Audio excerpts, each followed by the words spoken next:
How are you? Good morning, Excellency. Morning. My name is Jacqueline. Jacqueline. Yes. How are you, Jacqueline? I'm good, thank you, Excellency. Very good. I was hoping to kindly ask you a few questions.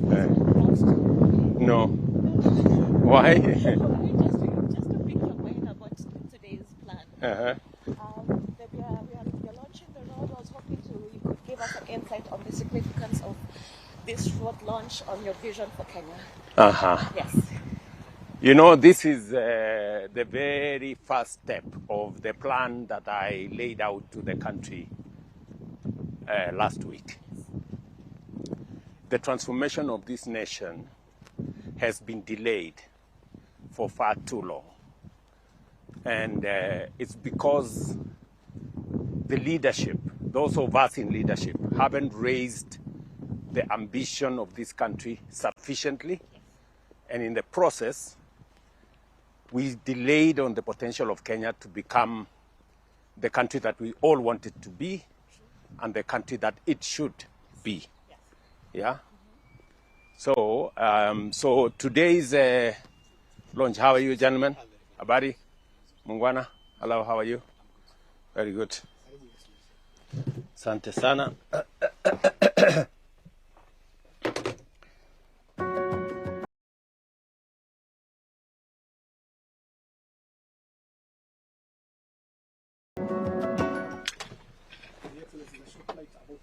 Okay.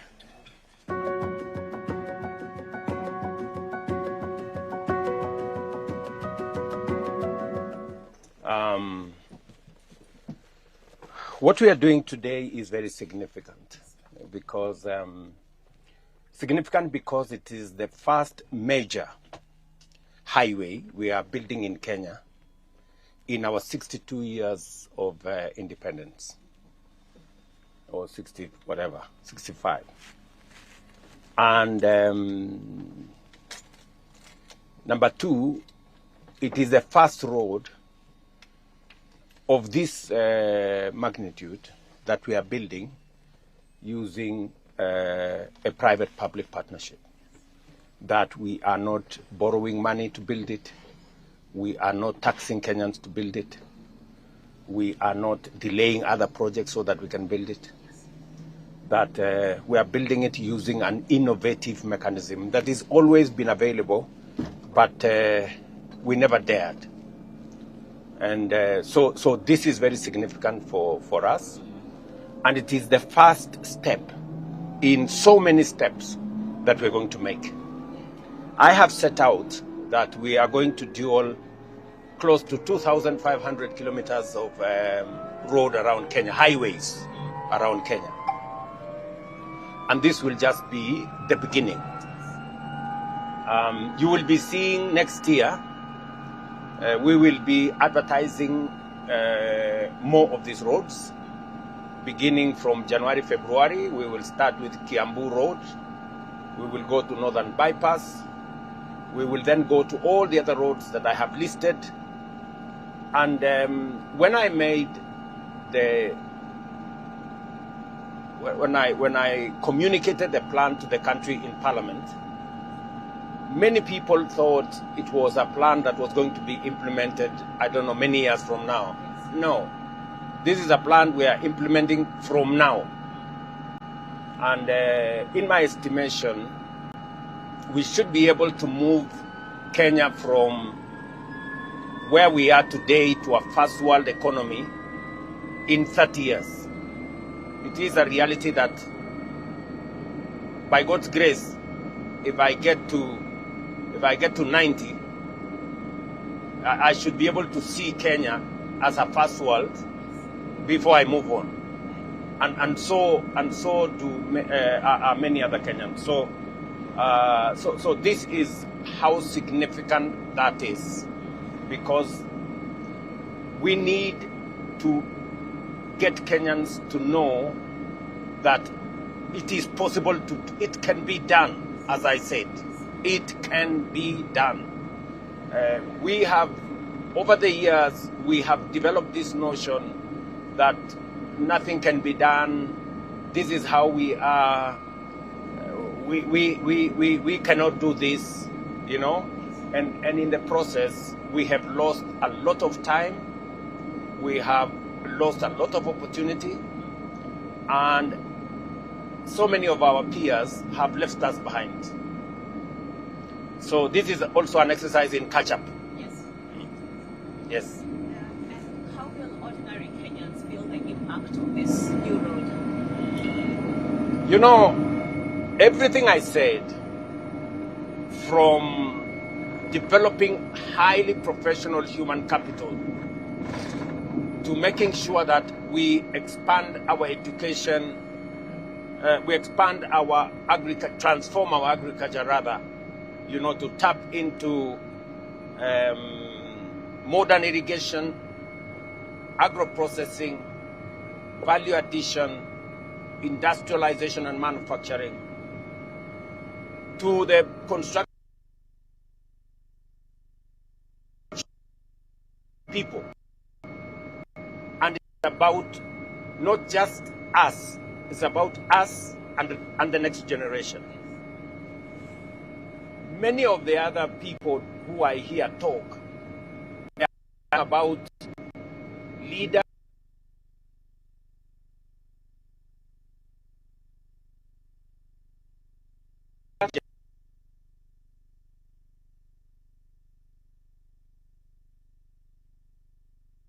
the people who are focused on the selfishness of people and positions and the next election.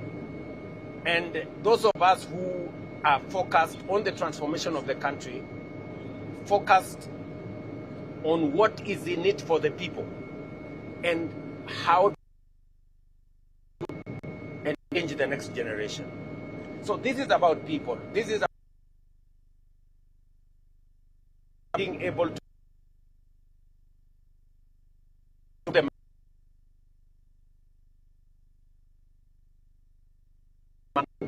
home to work. This is about people.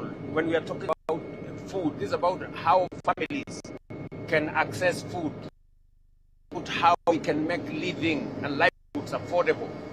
The whole exercise that we are engaged in housing. It's about people, you know. So my focus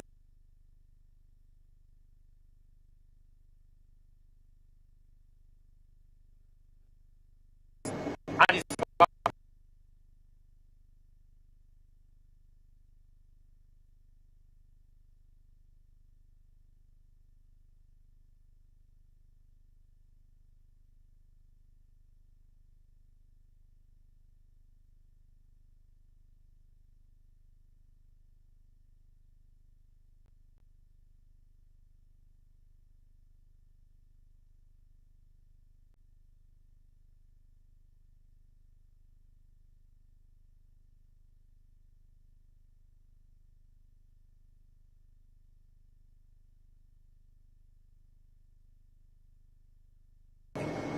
what I have said, the plan I have laid out, these 5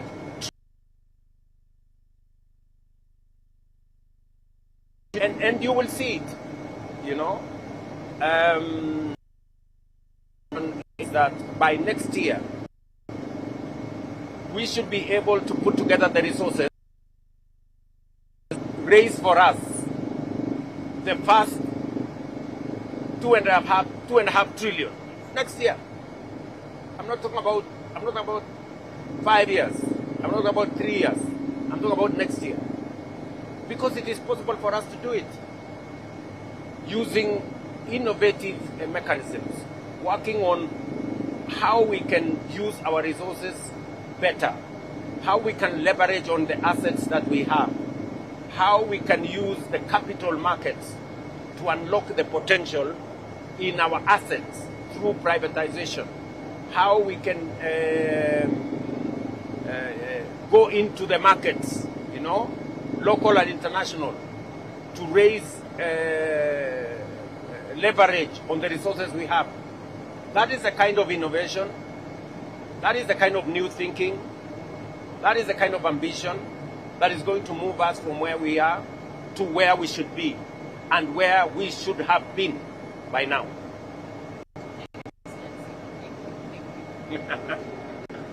Thank you very much, my dear.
tuko Rironi, actually Kamandura. This is where we're starting the works. To the end, the works will take us to Naivasha, Gilgil, Nakuru, all the way to Mau Summit. But we have the lower wing from Kamandura through Rironi-Mau to Naivasha. The total length of the roads, Your Excellency, will be 233 kilometers. 233. 175 on the upper side, and then 58 kilometers on the lower side. 58 kilometers on the lower side. It is being, it's a JV between CRBC and NSSF. Those are the people who give us the road. Is that a PPP arrangement?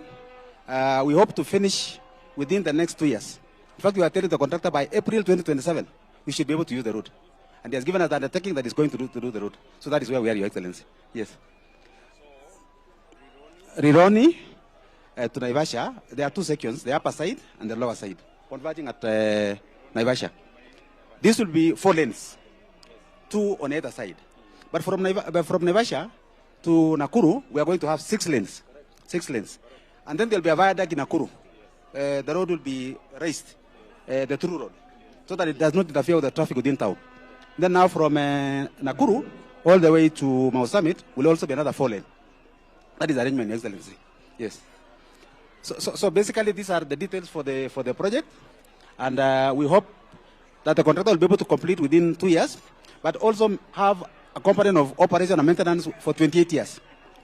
So we'll be maintaining the road for 28 years using a toll charge program, a user pay program. Your Excellency, this is the way the road is at the moment. What is this? This is the road in Pictorial, the small towns within the road area, which are going to be covered by this road. Like for example, if you look at this is kilometer 0 at Kamandura. The upper road is this other one, all the way towards Naivasha, and the lower one is this other one, through Rironi-Mau, through Longonot, all the way to Naivasha, Korvasek and Naivasha. And this is the opposite of it from the other side. Your Excellency, this is the way the road is at the moment. This is Naivasha turnoff interchange at Naivasha town, Rironi. This is what is being done from Jamikishuru to end at Rironi, and this is the escarpment. Okay? Your Excellency will play a small video, a short video. The take us a very short length.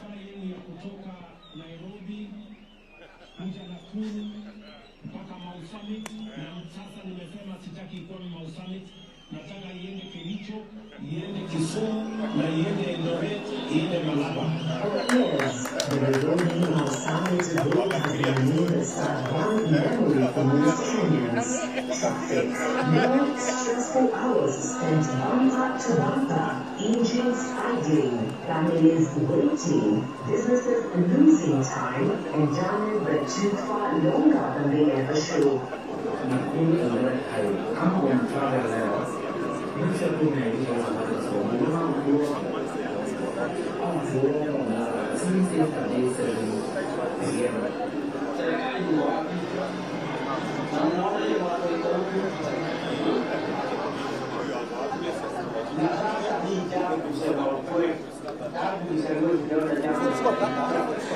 Calling for swift action by the government authorities and constructing a super highway due to the minor cases of lawlessness last 3 months. Now, relief is finally coming. Next week, I will launch the dueling of the 170-kilometer Rironi-Mau Summit.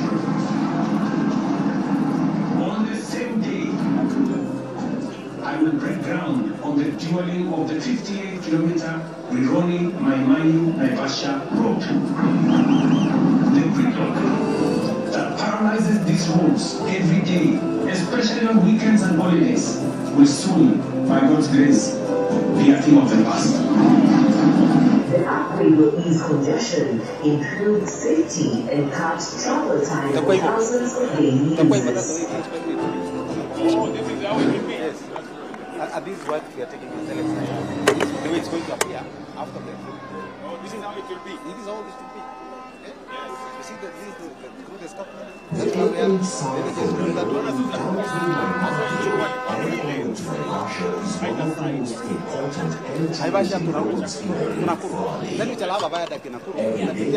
Families, farmers, truck drivers, Kenyans, and travelers rely on this stretch. The steeples heavy trailers sidle forward, and the locomotives around my market have made it one of Kenya's most difficult routes to navigate. Thank you. Now, this corridor is undergoing major improvements to make every journey safer, smoother.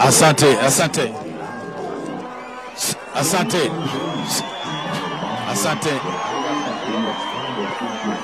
Sawa.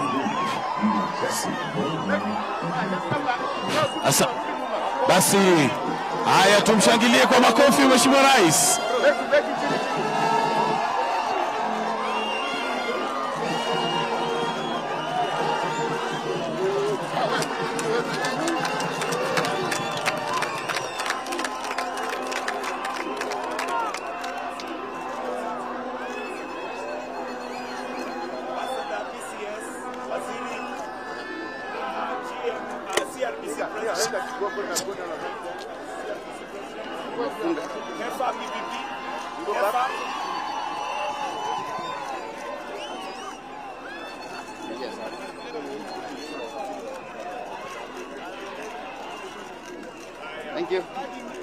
Thank you.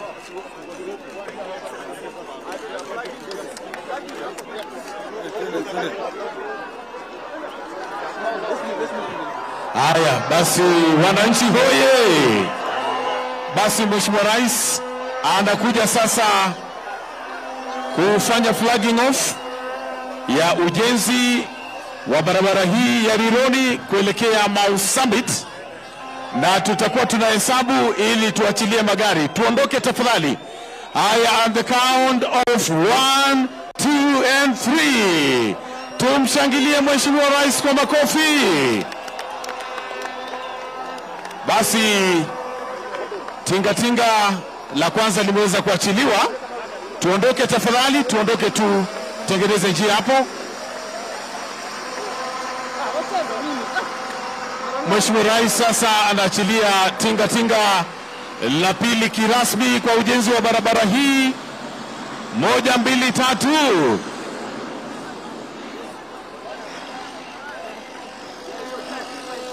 Hivi sasa ni wakati wa malori ambaye atabebea lami na vile vile mchanga. Yanaachiliwa wapi? Makofi. Lori la pili vile vile, kumbuka kuna malori zaidi ya 10 ambaye ataachiliwa siku ya leo.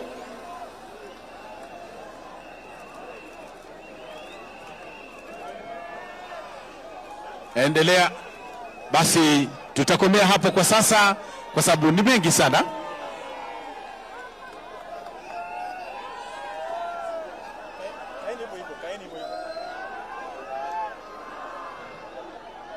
Nataka sikue kwa background, sikue kwa short akiongea, sikue kwa background.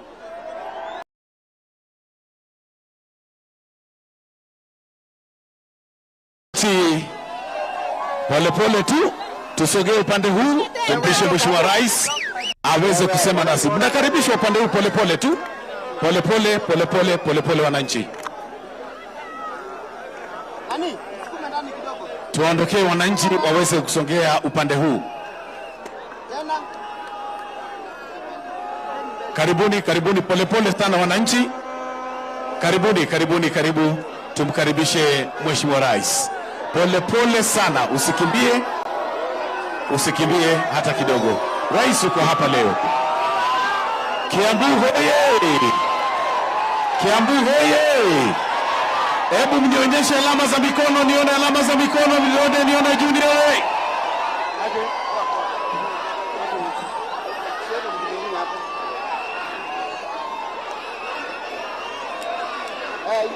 Una kebo.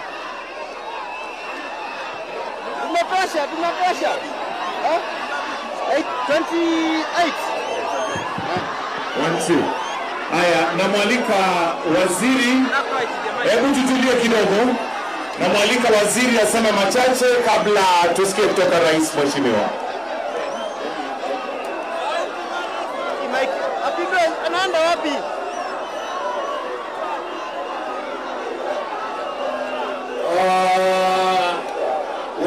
Watu wa Uhuru, mjambo. Excellency, the President of the Republic of Kenya, Your Excellency, Ambassador Herman, the President of CRDC,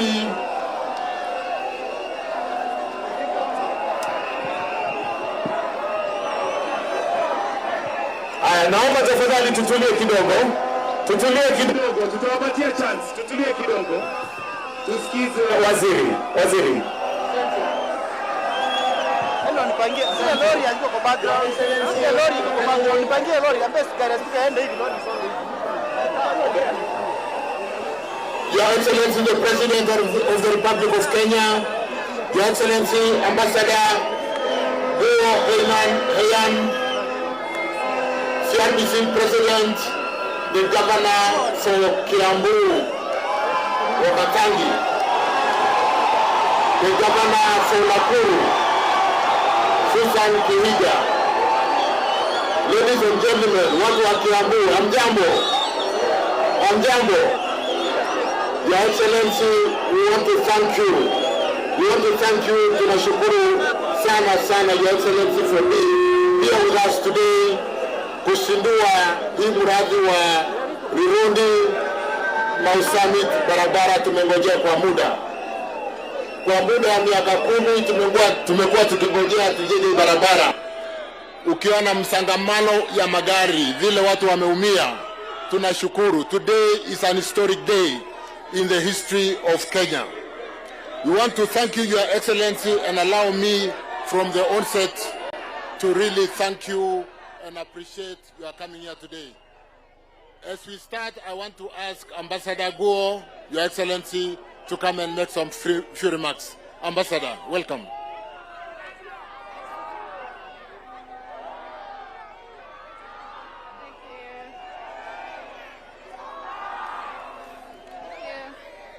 Yeah, His Excellency Dr. William Ruto, President of Republic of Kenya,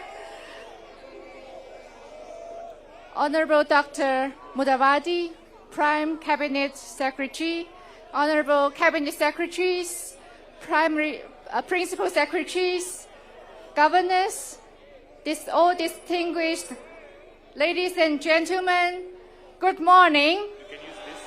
Jumbo.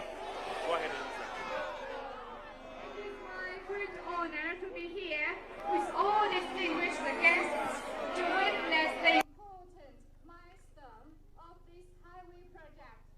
On behalf of the Chinese Embassy in Kenya, I extend warm congratulations on the official launch and pay highest respect and sincere gratitude to all friends and partners who have long been committed to advancing China-Kenya cooperation. I also wish to take this opportunity to highly commend President William Ruto for his leadership and significant contribution in continuously elevating comprehensive strategic cooperation between our two countries. During His Excellency's successful state visit to China this April, the two heads of state reached a series of strategic and forward-looking consensus that charted the long-term course of bilateral relations, including encouraging exploration of new opportunities for cooperation and promoting further investment in Kenya. The groundbreaking of this project stands as a flagship outcome under this framework.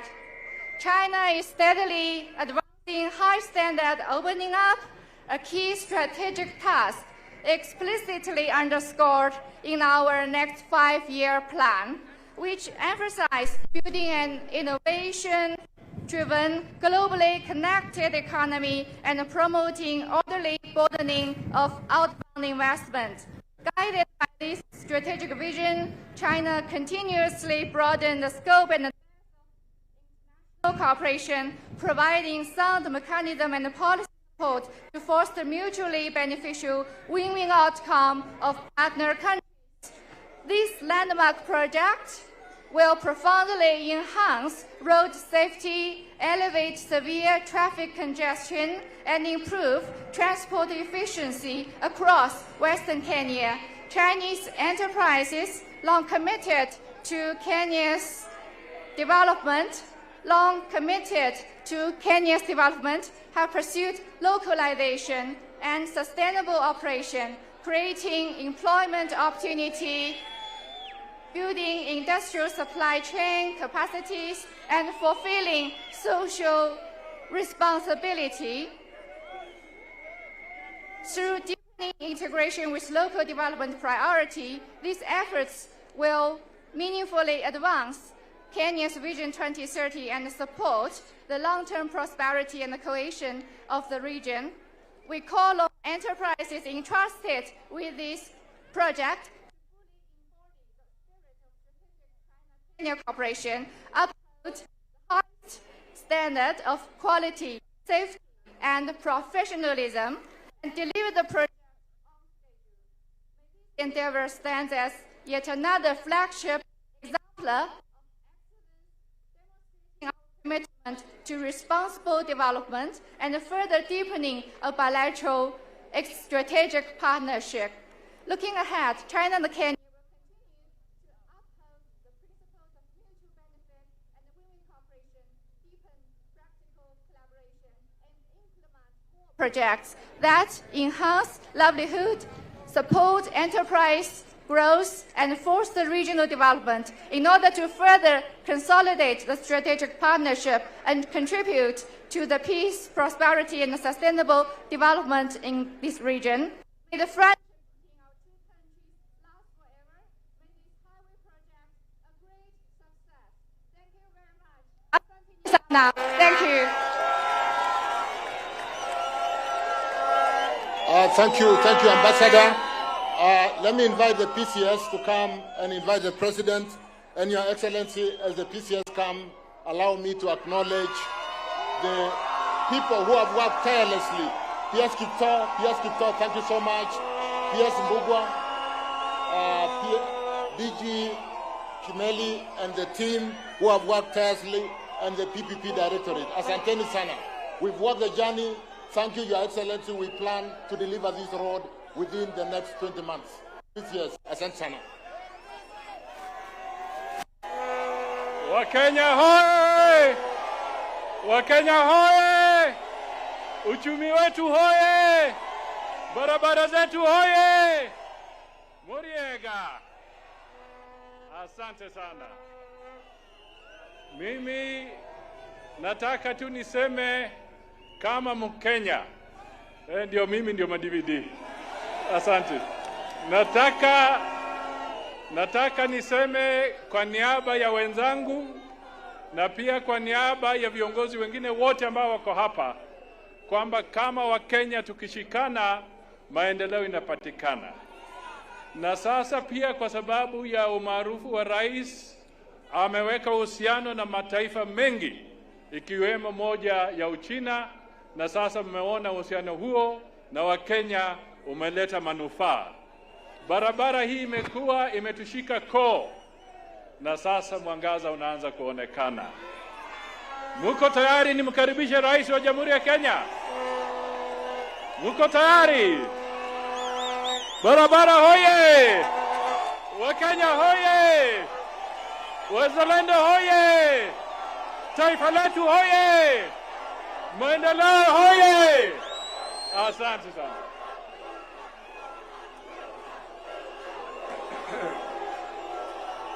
Haya, viongozi wote wenzangu, ndugu wananchi wa Kiambu, Nakuru na Kenya, hamjambo? Hamjambo tena? Ado aito moriega. Mwathani agocwo. Bwana Yesu asifiwe. Hebu mnisalimie hewani nione watu wa hapa Kiambu. Asanteni sana. Waswahili wanasema hayawi yamekuwa mabado. Tumefika hatujafika. Ni leo si leo? Si ni leo jameni? Munajua mimi nilikuwa kanisani hapa Kamandura, si ni kweli? Na niliwaambia munipatie nafasi kidogo ili nirudi hapa ndio tuweze kujenga hii barabara. Hiyo ilikuwa ni kama miezi 3-4 iliyopita. Leo kwa mapenzi ya Mungu tumefika hapa leo, na tumekuja hapa kufanya tendo la kihistoria. Hii barabara ilianza kufikiriwa 2016. Si ni kweli? Watu wa World Bank walimaliza ile feasibility study 2016. Tumekuwa tukitamani kama nchi hii barabara tuitengeneze vizuri, iwache kuwa na msongamano, iwache kuwa barabara ya ajali, iwache kuwa barabara ya kusumbua wananchi. Ni kweli ama si kweli? Si ni kweli jameni? Nilisema juzi, wiki iliyopita, nikasema nikiwa bunge ya kwamba wiki hii tutaanzisha hii barabara. Si ni kweli? Na kwa sababu tuko na marafiki wengi, tuko na wale wanaotisikiza wengi kutoka mataifa mengi, hii barabara sio ya watu wa Nakuru na Kiambu, sio wa watu wa Uasin Gishu, Western Kenya. Hii barabara ni ya East Africa. Inaunganisha Kenya na Uganda na South Sudan na DRC na Rwanda. Hii barabara ni ya muhimu sana, na kwa hivyo nataka muniruhusu nisome taarifa ambayo itaenda katika historia ya kwamba hii barabara itabadilisha nchi yetu. Allow me, ladies and gentlemen, to read this statement. Today, we stand at the dawn of a new era, an era of defined ambition and driven by determination as we launch the Nairobi-Nakuru-Mau Summit and the Nairobi-Mai-Mahiu-Naivasha project. This moment is not merely about laying down a new corridor. It is about laying the foundation of a Kenya reborn, a Kenya that refuses to wait any longer for the future it deserves. For decades, our country has been trapped between options that held back progress. Whenever we needed to undertake heavy and necessary infrastructural projects, we were presented with 3 choices. The first was to rely on a national budget, but this was not possible. A single major highway can swallow nearly half of our entire annual development budget, even as Kenya faces competing priorities such as education, health, and other essential services. The next option was borrowing, but that too was untenable, given our debt burden and the limited fiscal headroom available to us. The third option was also to slow down on development and simply stay as we were. That was never an option, not for a country with our aspiration, potential, and investment that we required. And so, when it comes to this highway, the situation was clear. If we waited for the national budget to release resources for this project, we would have waited for a lifetime. If we borrowed, we would have added to our debt burden and burdened our children for generations to come. If we taxed more, we would have suffocated families. And if we did nothing, we would have surrendered to stagnation. That is the reality and crisis our country has faced for years. Stagnation born out of helplessness, born out of lack of ambition, imagination, and innovation. This stagnation has become a quiet paralysis that crept into our systems, into our confidence, and into our national spirit. It convinced us that mediocrity was normal, that average was acceptable, that delay was destiny, stagnation, that is truth, was slow regression. But today, we break those chains. We promised to be innovators. We promised to build differently. And today, we keep that promise boldly, unapologetically, and unmistakably. This project we launched today is more than a highway. It is a gateway to prosperity, unity, and transformation. It positions Kenya as a leader in innovative financing, in modern transport, in public-private partnerships, and in the audacity to think big when the world expects us to think small. The Nairobi-Nakuru-Mai-Mahiu road stretches 175 kilometers, while the Nairobi-Mai-Mahiu-Naivasha road adds another 58 kilometers. These are the modern multi-lane dual carriageways designed, financed, expanded, operated, and maintained through a world-class public-private partnership model. It is an investment of over 170 billion shillings, a living demonstration of what happens when government stops trying to do everything alone and starts doing things smarter and in partnership with the private sector. The Nairobi-Nakuru-Mai-Mahiu Summit corridor will be strengthened to handle heavy commercial traffic, supported by new interchanges, truck laybys, pedestrian bridges, lighting, barriers, drainage systems, and intelligence transport technology to enhance safety. The Nairobi-Mai-Mahiu-Naivasha section will be upgraded to handle slip gradients and high cargo volumes, linking efficiently to the Naivasha Inland Container Depot and the emerging industrial ecosystem that will be in our industrial city in Naivasha. Together, these upgrades will modernize the corridor, unlocking faster, safer, and more efficient movement of people and goods, not only across Kenya, but across East and Central Africa.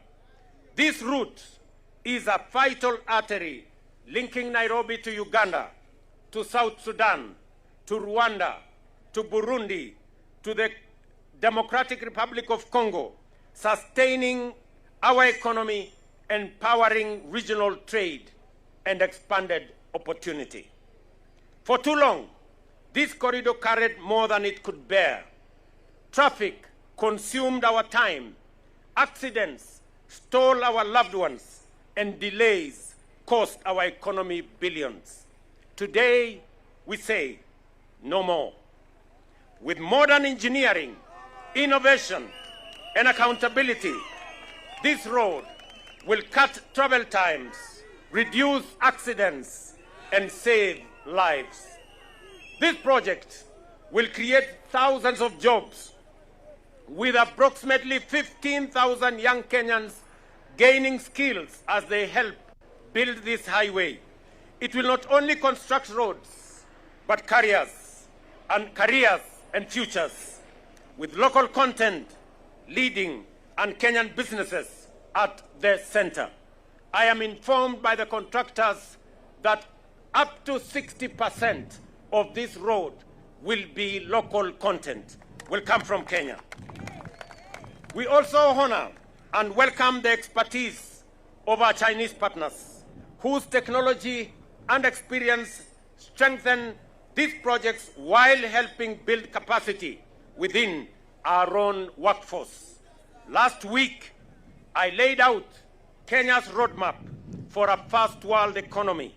Today, that roadmap moves from words to reality. Across the country, a new generation of transformative highways is rising. In the coming months, we will break ground on major dual carriageway corridors from Mutahi to KIAMBU and Ndumberi, from Machakos Junction to Mariakani, from Mau Summit to Kericho and Kisumu, and from Kisumu onward to Busia. And we will continue across the Republic, the Athi River Namanga Road, the Karatina Nanyuki Isiolo Corridor, Makutano Embu Meru Maua Corridor, Mutwapa Malindi, Mombasa Lungalunga, Kericho Kisii Migori Isabenia, Nakuru Nyahururu Nanyuki, Kisii Oyukis Ahero, and key Nairobi corridors such as the Northern Bypass, Bomas Karen Ngong, and Bomas Ongata Rongai Kiserian Ngong. This is how we correct a historical shortfall. Since independence, Kenya has tarmacked only 22,000 kilometers of road. Over a similar historical period, a nation such as Japan has built more than 1 million kilometers, a contrast that underscores the scale of our long-standing infrastructure gap. This new Kenyan path centers on investing in our people through enhanced education, expanded STEM programs, and increased research funding. It commits us to become a net exporter by scaling up water harvesting and storage, irrigation, and agro-industrial production through extensive dam construction. It compels us to dramatically expand our energy capacity by 10,000 megawatts to power new technologies, data centers, artificial intelligence, manufacturing, industrialization, and jobs for the future. We will expand and upgrade our airports and ports, and beginning in January 2026, we shall extend the standard gauge railway from Naivasha to Kisumu and onward to Malaba. And I say that it is going to begin in January next year, just in another 1 month. These infrastructure efforts will boost competitiveness, lower business costs, and connect Kenya more efficiently to regional and global markets. To finance this transformation sustainably, we are establishing both a national infrastructure fund and a sovereign wealth fund, drawing from budgetary allocations, privatization proceeds, natural resource royalties, and private sector capital. This approach will reduce our dependence on debt and build long-term national wealth for generations to come. This is how we deliver the vision of a bottom-up transformation agenda. This is how we empower farmers, manufacturers, transporters, and our families. This is how we ensure that development is not a privilege, but a birthright for every citizen in every corner of Kenya. But the work of building a nation is never the task of government alone. It belongs to every contractor, every business, every community, and everybody on this road. Together, we must guard quality. Together, we must uphold transparency.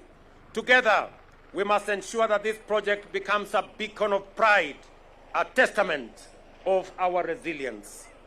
Because ultimately, this is not about kilometers paved. It is about lives we change. the opportunities we unlock, the Kenya we dare to imagine and finally choose to build. This is our moment to rise from the ordinary, to step away from the average, to leave mediocrity behind us, and to walk confidently and decisively into excellence. The work we begin today will echo far beyond our borders, reshaping trade, expanding prosperity, and elevating lives across our country and our region. To our partners, officials, workers, and all Kenyans whose belief brought us here, thank you. I say again, thank you. Together, we are laying the foundation of a prosperous, connected, and confident nation called Kenya.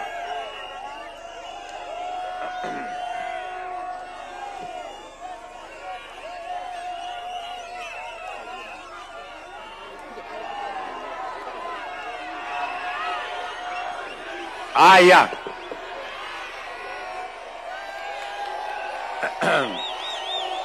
Kiambu hoye! Kiambu hoye! Ni leo si leo bana. Si ni leo. Ndugu zangu watu wa Kiambu na Nakuru. Ndugu zangu wa Kenya.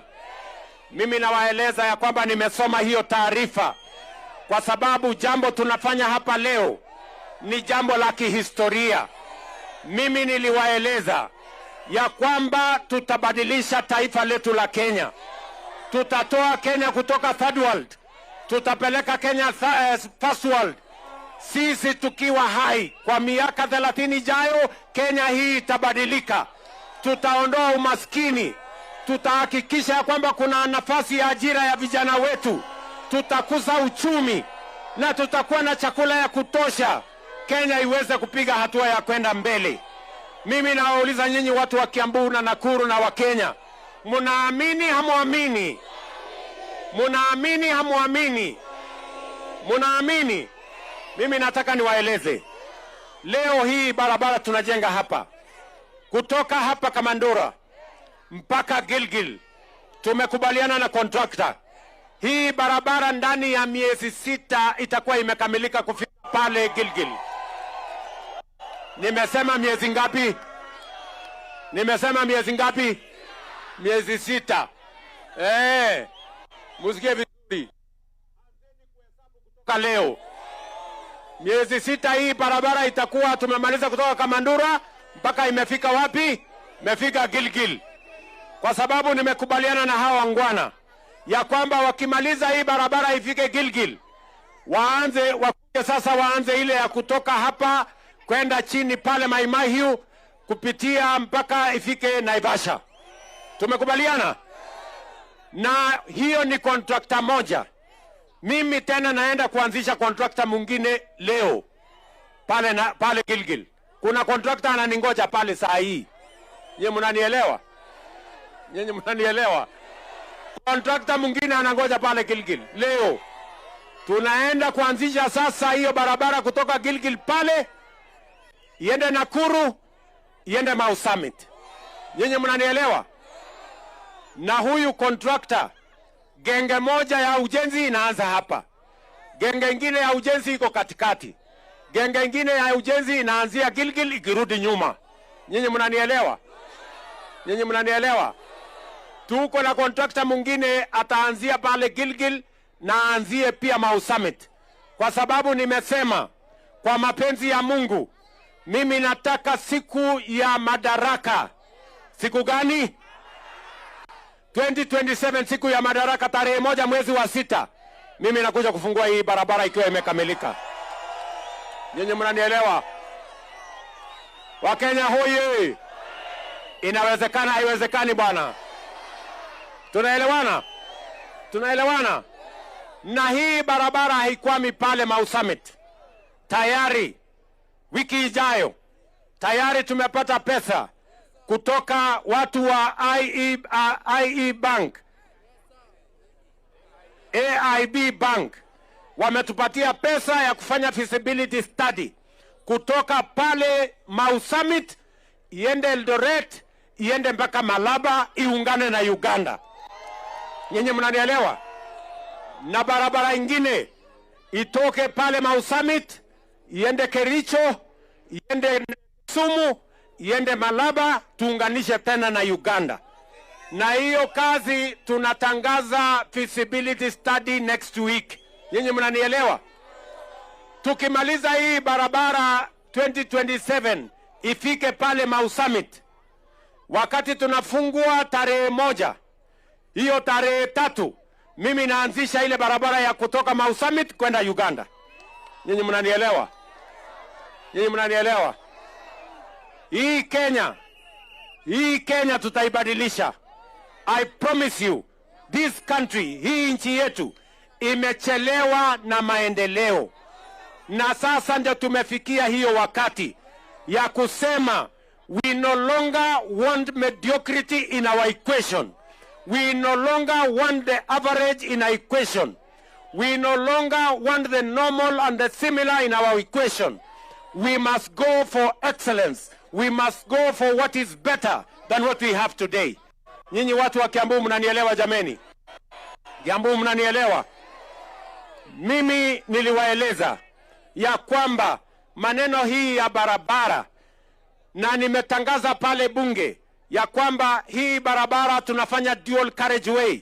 Nimewasomea hapa barabara ambazo tutaanza kuzijenga. Sio hii peke yake. Mwaka ujao, mwaka gani? Mwaka ujao. Zile barabara zingine zote mimi nimetangaza next year tunazianzisha. Dual carriageway ya kutengeneza hii Kenya yetu yote. Na hiyo haitoshi. Pia nimesema ya kwamba ile Kenya tangu uhuru tumejenga kilomita 22. Sasa nimeamurisha wizara ya mabarabara, nimewaambia watengeneze ingine kilomita 28,000. Tunataka kujenga in the build another 28,000 kilometers of tarmac. Dogo, watu nikienda sehemu yote ya Kenya, sikizeni ndugu zangu, mimi nikienda sehemu zote za Kenya, nikienda Northern Kenya wananiambia barabara haitoshi, nikikuja hapa Central Kenya wananiambia barabara bado, nikienda Nyanza wanasema barabara bado, nikienda Rift Valley wanasema bado, nikienda Coast wanasema bado, nikienda Eastern wanasema bado. Ni kweli ama si kweli?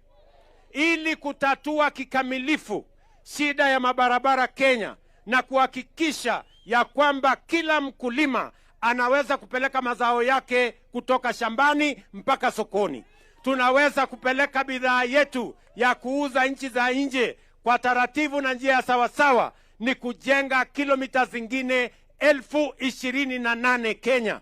We double the kilometers of road we have built in the last 60 years. We want to change that and build another 28 kilometers in the next 10 years. And it is possible. And we know how to do it. Wakenya hoye! Kiambu hoye! Tumeelewana? Tumeelewana? Mimi niliwaambia ya kwamba tutakuwa na mpango ambayo itatusaidia kujenga masoko, kujenga affordable housing, kujenga hostels. Nikisimama hapa Kiambu, leo nikisimama hapa Kiambu, hapa Kiambu tuko na pesa shilingi bilioni 48. Pesa ngapi? 48 billion, my friends, ya Kiambu County. Saa hii tunajenga affordable housing, manyumba 22,000 ya Kiambu inaendelea kujengwa. Na nyinyi mumeziona. Si hata ndio ile nyumba si iko hapa? Si hapa Limuru iko nyumba mrefu? Ni kweli ama si kweli bana? Si soko iko hapa, si soko kubwa inajengwa hapa Limuru? Ni kweli ama si kweli? Tunajenga soko 30 new markets in Kiambu. Ni kweli ama si kweli? Mimi nataka niwaulize hapa Kiambu, serikali gani imejenga soko 30 Kiambu County? Nani amejenga nyumba 22,000 Kiambu County? Mimi nawauliza bana, Kiambu hoye! Hii Kenya itabadilika ama itabadilika? Na hiyo kazi yote ya kujenga manyumba, kujenga masoko ni kazi ya miaka miwili, si ndio? Kazi ya miaka ngapi? Na miaka 10 na miaka 20. Si Kenya itabadilika? Si Kiambu itabadilika? Kiambu haitabadilika ama haitabadilika bwana? Sijui kama tunaelewana. Tuko pamoja? Kiambu hoye! Kiambu hoye! Wakenya hoye! Munasema tubadilishe Kenya ama munataka tuendelee na siasa duni? Tubadilishe. Munasema tubadilishe Kenya. Na sio peke yake Kiambu tunajenga. Tunajenga kila sehemu ya Kenya. Bila ubaguzi, bila ukabila, bila chuki, bila ya kubagua sehemu yoyote ya Kenya. Kwa sababu mimi naelewa umoja ya taifa letu la Kenya. Na nyinyi mulinipatia nafasi ya uongozi na muliniambia ya kwamba mnapiga kura sio kwa kabila ya mtu, mnapiga kura kwa sababu ya sera na mpango na ajenda ya kupeleka taifa letu la Kenya mbele. Ni kweli ama si kweli Kiambu? Ni kweli ama si kweli? Mimi nawaomba kwa unyenyekevu, mimi nawaomba jameni, mkubali niunganishe taifa letu la Kenya. Tuungane pamoja, tuondoe ukabila, tuondoe chuki, tuondoe migawanyiko. Kenya ni moja, umoja ni nguvu, na tutasonga mbele tukiwa pamoja kama wananchi wa taifa letu la moja, taifa la Kenya. Ama mnasemaje Kiambu jameni? Ama mnasemaje? Mnasema tuungane? Mnasema tushirikiane? Tutembee pamoja? Hebu nione wala anasema tutatembea pamoja watu wa Kiambu. Tumekubaliana? Na mimi nawaomba, kwa sababu mimi najua ya kwamba kazi ya kuendesha taifa ni kazi ngumu. Saa zingine iko na matatizo mengi, lakini kwa mapenzi ya Mungu, kwa usaidizi wa Mungu, Kenya hii tutaibadilisha. Tumeteremusha bei ya mbolea na mnajua, ni kweli ama si kweli? Tumeweka mpango mkubwa, niliwaeleza ya kwamba tutakuwa na mpango ya afya. Wakati nilienda kwa uchaguzi, nyinyi muliniambia nibadilishe mambo ya afya. Afya isiwe haki ya matajiri, watu wako na kazi na watu wako na uwezo. Mulisema mnataka afya iwe haki ya kila Mkenya. Ni kweli ama si kweli? Na mimi nawashukuru ya kwamba leo katika taifa letu la Kenya, Wakenya milioni 27.7 tayari wamejisajili kwa SHA, na tunasonga mbele kuhakikisha kwamba hakuna Mkenya atauza mali yake, auze ng'ombe yake, auze shamba yake ati kulipa gharama ya hospitali. Sasa mambo ya gharama ya hospitali tutasimamia kama serikali, tutalipa kupitia kwa SHA, na tutakuwa na bima ya kila Mkenya kuhakikisha kwamba tunawashughulikia Wakenya wote. Kiambu hoye! Kiambu hoye! Mnasema tuendelee ama tuendelee? Mnasema tuendelee ama tuendelee? Jana, si mnajua jana kulikuwa na uchaguzi Kenya? Si mnajua kulikuwa na uchaguzi jana? Mimi nawauliza, jana tulikuwa na uchaguzi katika taifa letu la Kenya mdogo, si ndio? Kutoka Mbere mpaka kule Kasipul, kutoka kule Banisa kupitia Baringo mpaka kufika huko Malava. Ni kweli ama si kweli? Kati ya viti 7, si ndio, ya ubunge na senate, yote 7 ilishindwa na broad based government. Ni kweli ama si kweli? Ni kweli ama si kweli? Mimi nataka niwaulize, si ndio? Unajua kuna watu Kenya hii wamezoea maneno ya bure. Wakikuja hapa mtawasikia ni watu hawana agenda, ni watu hawana mpango, ni watu hawana sera. Watakuja hapa wawaambie maneno matatu peke yake, hakuna kitu kingine watawaambia. Watawaambia one term, Kasongo, must go. Sasa niwaulize watu wa Kiambu, acha mimi nawaulize. Na mimi nataka niwaambie, hakuna kitu watasema hawajui mambo ya barabara, hawajui tutapata afya namna gani, hawajui affordable housing itajengwa namna gani, hawajui mambo ya SHA itaendeshwa namna gani, hawajui highway kama hii itajengwa namna gani. Nyinyi mnanielewa? Wanajaribu kutuuzia ukabila na chuki na migawanyiko. Mimi tayari nishawaambia. Mimi niliwaeleza juzi, nyinyi watu wa ukabila, watu wa chuki, nyinyi ambao watu mnaendesha sijui one time Kasongo na Masgo, hiyo sio sera. Tafuteni sera. Na niliwaambia wasipotafuta sera watachelewa. Sasa jana wananchi, mimi niliwapatia ilani, wananchi wamerudia jana. Si wananchi wamepatiwa ilani? Si wananchi wamepatia hawa majamaa ilani? Wananchi wamewaambia tena jana, tafuteni sera, tafuteni mpango, tafuteni agenda. Kama ni one time Kasongo na Masgo, chuma chenu kimotoni, mtaona kivumbi. Ama namna gani bwana? Ni kweli ama si kweli? Yes. So I want to tell our friends, we do not want a divided country. Don't sell to us ethnicity. Don't sell to us hate. Don't sell to us division. We want a united country. Tell us what your agenda is. Tell us your plan. Tell us your agenda. One time Kasongo must go is not a plan. It's not an agenda. It is about a person. It is about hate. It is about the next election. We are discussing about the next generation. We are discussing about the people. You are discussing about leaders. We are discussing about the people. You are discussing about the next election. We are discussing about the next generation. There is a world of a difference between us and you. It is as different and as clear as day is from night. Nyinyi mnanielewa bwana? Sasa nishawaambia hawa jamaa, wakiendelea na hii, tutawazamisha asubuhi na mapema. Hao watu watatembea wakitembea. Kiambu hoye!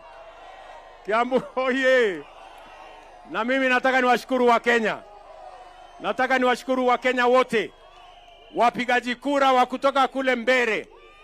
Wapigaji kura wa kutoka Kasipul. Wapigaji kura kutoka Unguja. Wapigaji kura wa kutoka Baringo.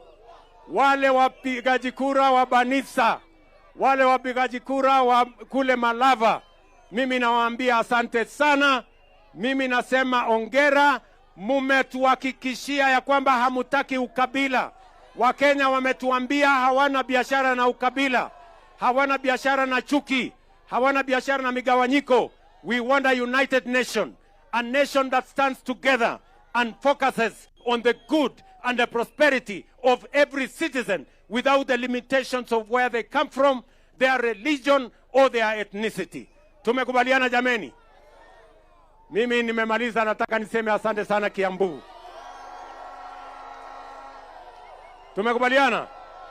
Kiambu hoye! Kiambu hoye! Mimi ninasimama hapa na nyinyi. Mimi nimekuwa rais wa Kenya kwa sababu ya kura zenu. Ni kweli ama si kweli? Na mimi nataka niwaeleze, kwa vyovyote, juu chini, kulia na kushoto, mbele na nyuma, leo na kesho, mimi sitawachana na nyinyi, tutatembea pamoja mpaka nihakikisha kwamba hii Kiambu imebadilika na Kenya imebadilika. Tumekubaliana jameni? Harambee! Harambee! Harambee! Harambee! Tumekubaliana? Kwa sababu tuko na viongozi wengi. Mimi nimemaliza. Wacha niulize hawa viongozi. Wewe Kimani, kuja karibisha viongozi.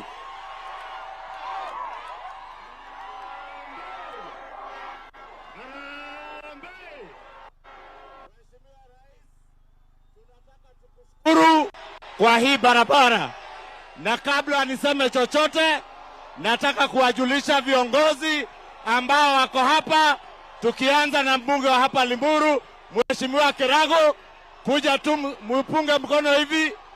Mheshimiwa Kahangara, Huyu ndiye mheshimiwa wetu wa Limuru, Mheshimiwa Injinia Kerago. Tuko na mheshimiwa wa Luro, Mheshimiwa Simon Kengara, mheshimiwa wetu wa Ruiru. Tuko na mheshimiwa wetu wa Lari, Mheshimiwa Mboro Kahangara. Tuko na mheshimiwa wetu wa Dagoretti South, Mheshimiwa KJ. Tuko na mheshimiwa wetu kutoka Sirisia, Mheshimiwa John Waluke. Tuko na mheshimiwa Jalango kutoka Lang'ata. Tuko na mheshimiwa wa Nakuru, mahali barabara inaenda, Mheshimiwa Gekaria. Tuko na Mheshimiwa Rais, nataka nimpe Injinia Kerago dakika moja, gavana wa Nakuru na gavana wa Kiambu dakika moja moja. Limuru hoye! Limuru hoye! Kiambu hoye! Mheshimiwa Rais, sisi tunataka kufanya declaration ya hapa Limuru, that sisi tunakutambua vile unapenda Kiambu, unapenda Limuru, na sisi tunawauliza nyinyi, Limuru hoye! Limuru hoye! Mnazama tutam! Mumezama tutam! Mimi nawatangazia, mimi dhar hii tatu. Haya sasa, hey, sikiza, ndio. Sasa we, Mheshimiwa Rais, tunajua barabara yetu ya Mregeti inajengwa next week. Kwa hivyo sisi tunasema asanti, kwa sababu wakati ulisema unakuja, uliendelea kusema utakuja na umekuja. Sisi tunasema asanti, Mungu awabariki sana. Seneta wetu wa Nakuru atupungia mkono, Seneta Tabitha Karanja, seneta wetu wa Nakuru. Gavana wa Matangi dakika moja.